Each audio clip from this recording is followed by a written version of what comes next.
One way out of the Black Pearl bar, Kari was still blushing and quiet. I had to say to him. Hey! You're a man, so am I, what's the matter with you blushing? Kari sputtered. Because you. I can't see you're a man. Besides, can you take your hand off me? I forgot that since I pulled Kari out of the Black Pearl bar, I was still holding his hand. I hurriedly let go of his hand with an apology. Going to a roadside coffee shop, I ordered 2 glasses of fruit juice. Waiting for Kari to calm down, I said. Now can you tell me why you are involved in gang activity? Kari was silent for a moment and replied. Because I feel inferior to my classmates. Although my family is not called poor but placed in the environment of all rich people, that makes me feel a trifle Lilliputian. That's why I joined the Black Pearl gang after being invited by a man in the neighborhood. Turns out he was seduced by his bad friend. On Kari's mind, I fully understood, because I came from a poor family. Only I didn't have the will to prove myself, but only to focus on learning more knowledge. As for why this guy didn't go to part-time work like me to earn money and choose to do some not-so-clean gang stuff, I don't want to ask. Everyone has their own choices, and whether they're right or wrong, it's their own decision. Not to mention, doing these dark jobs will bring a greater source of income. For a guy who wants to fit into a wealthy community, this is a reasonable motive. I nodded in agreement with Kari. I can understand your initial motive. But later, you must know that your friends are not interested in your family. Then why don't you try to quit as soon as you can? Kari chuckled and scratched his head. It's basically impossible. As you saw earlier, once you join the gang, you have no right to leave. I said. So now that I have given you the opportunity to leave the gang, what is your decision? Kari shook his head. I'm afraid it's not that simple. I know Dax's personality, he'll deal with us soon. I smiled, rubbing Kari's head with my hand. No need to worry. Though the heavens fall, I still support you. Kari was stunned after hearing my words. A moment later, he clenched my hand and said in a firm voice. Yes, thank you. I'll try to change. But... I leaned my head and asked. But what? Kari said. Can we leave this place? Everyone around seems to be looking at you. I wonder. What's wrong with that? Kari blushed and said. I don't want anyone but us to see your beauty.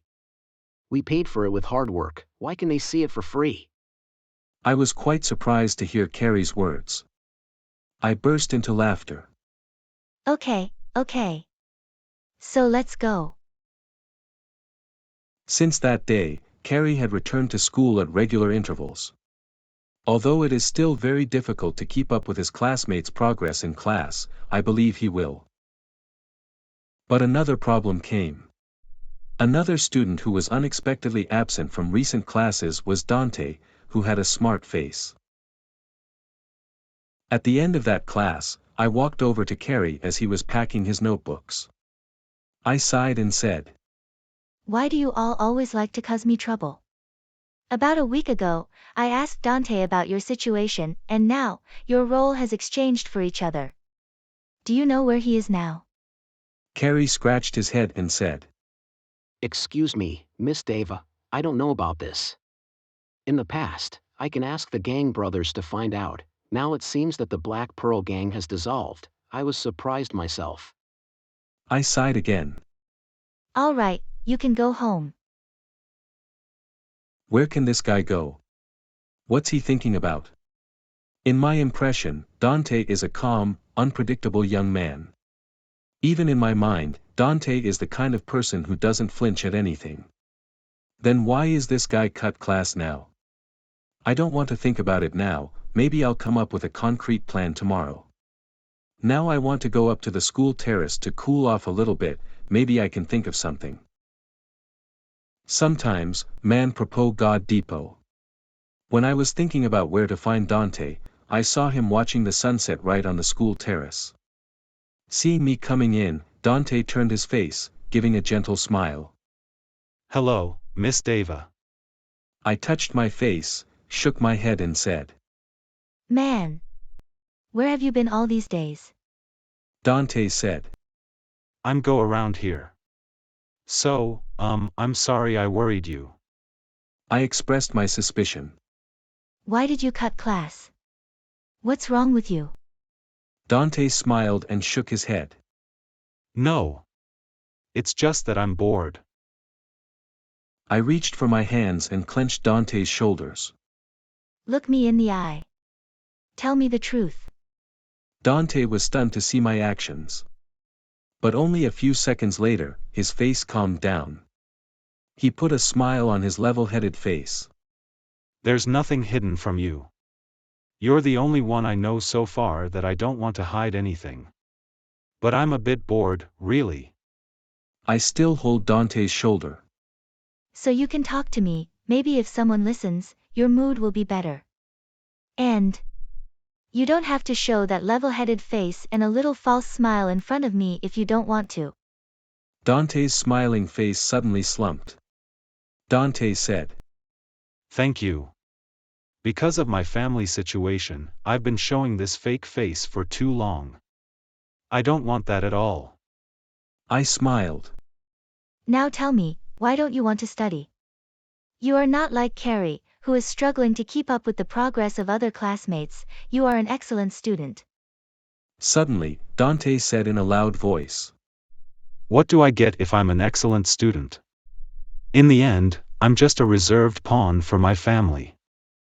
I was a little taken aback by Dante's words. It seems he realizes he's a little agitated. Dante lowered his voice. Sorry. I just lost my temper. I just don't want to live a dull life like a machine anymore. Out there, so many people look at me with admiring eyes. They're jealous of my life. But no one really understands how I feel. I'm only the second child in my family. No matter how hard I try, I'm still a submissive one to my older brother. What good is it to be rich? What good is it to be talented? In the end, what I need is only freedom. From grip his shoulder, I held Dante's head in my chest, patting him on the head with my hand. I said. Calm down, calm down. I won't try to admonish you with cliches like, cheer up, this life isn't that bad, comma. I'm not even qualified to give advice like that. Because, I'm not too interested in this life myself. I am a poor student, I am more than you in my freedom, unattached by my family. But in the end, I'm still living in a false freedom. This society is not fair to everyone. A poor man like me is silently bound by money, too. But you know what? Since being your homeroom teacher, experimenting with the bizarre educational method that I came up with myself, I've had a much better glimpse. For the first time, I felt good about the education I used to have was reluctant. For the first time, a guy with an extremely low EQ like me knew how to confide with my students. And for the first time, I experienced the life of a female teacher in a special classroom. I realized one thing, I didn't necessarily have to against to the restraint of my freedom. I can fully accept it, as long as it doesn't affect my present day of life. That's enough. How about you? Do you still want to take a break from school, tell your family that you're resisting their intentions, or will you accept that and enjoy the joy of a short school age? Remember, the future is not fixed, sometimes even the tiniest things in the present will determine the future. The decision is yours. That's all I'm saying. After a moment of thinking about what I was saying, Dante said. Yes, thank you for listening and sharing with me. But I said. But what? Dante said rushedly. Can you let go of your hand? You keep doing this, I can't stand it. I startled to remember I was still holding Dante's head. I hurriedly let go. Unexpectedly, in front of my eyes right now is no longer a Dante with a calm face. His cheeks are red. I exclaimed. Why are you all the same? You're a man, so am I, what's the matter with you blushing?